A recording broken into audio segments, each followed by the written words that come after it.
वराह जयंती की कथा प्राचीन हिंदू धर्म ग्रंथों, विशेषकर विष्णु पुराण और भागवत पुराण में गहराई से निहित है। ये दो भाइयों, विजय और जय, की कथा का वर्णन करती है, जो भगवान विष्णु के दिव्य धाम वैकुंठ के द्वारपाल थे।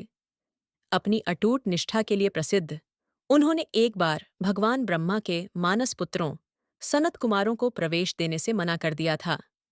कुमार, जो महान आध्यात्मिक शक्ति वाले आर्षि थे, इस अहंकार से आहत हुए और उन्होंने विजय और जय को पृथ्वी पर नश्वर रूप में जन्म लेने का श्राप दे दिया।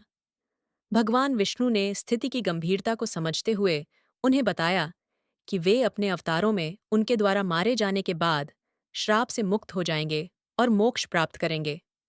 अपने नश्वर रूपों में विजय और जय शक्तिशाली असुर भाइयों हिरण्याक्ष और हिरण्यकश्यप के रूप में जन्मे। दोनों में से बड़ा हिरण्याक्ष एक दुर्जय प्राणी था, जिसने भगवान ब्रह्मा को प्रसन्न करने के लिए घोर तपस्या की थी। परिणाम स्वरूप उसे एक ऐसा वरदान प्राप्त हुआ जिससे वह लगभग अजेय हो गया। उसे कोई भी देवता, मनुष्य, असुर या पशु नहीं मार सकता था। हालांकि अपने अहंकार में हिरण्याक्ष ने अपनी प्रार्थना में सूअर का उल्लेख करना भूल गया, जिससे एक छोटी सी लेकिन महत्वपूर्ण चूक छूट गई। अपने वरदान से शक्ति प्राप्त हिरण्याक्ष ने पूरे ब्रह्मांड में तबाही मचा दी।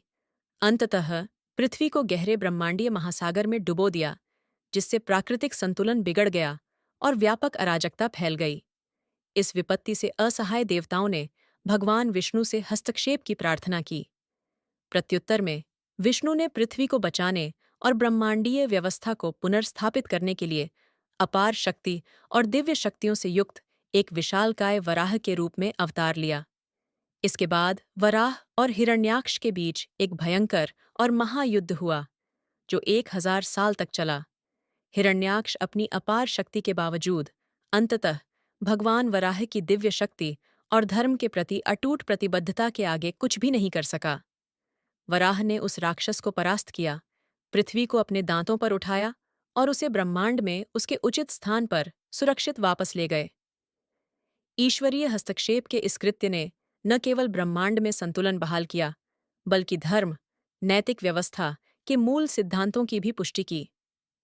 वराह जयंती की कथा बुराई पर अच्छाई की शक्ति, विनम्रता के महत्व और इस आश्वासन की गहन याद दिलाती है कि ईश्वर सदैव प्राकृतिक व्यवस्था की रक्षा और संरक्षण के लिए कार्य करेगा।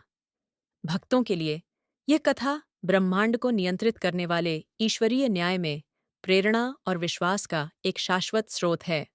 चैनल को सब्सक्राइब करना मत भूलिएगा, और अगर आप भी आध्यात्मिक सामान लेने में रुचि रखते हैं तो डिस्क्रिप्शन में दी गई लिंक चेक करना न भूलें और हमारे नए लॉन्च को सपोर्ट करें। धन्यवाद।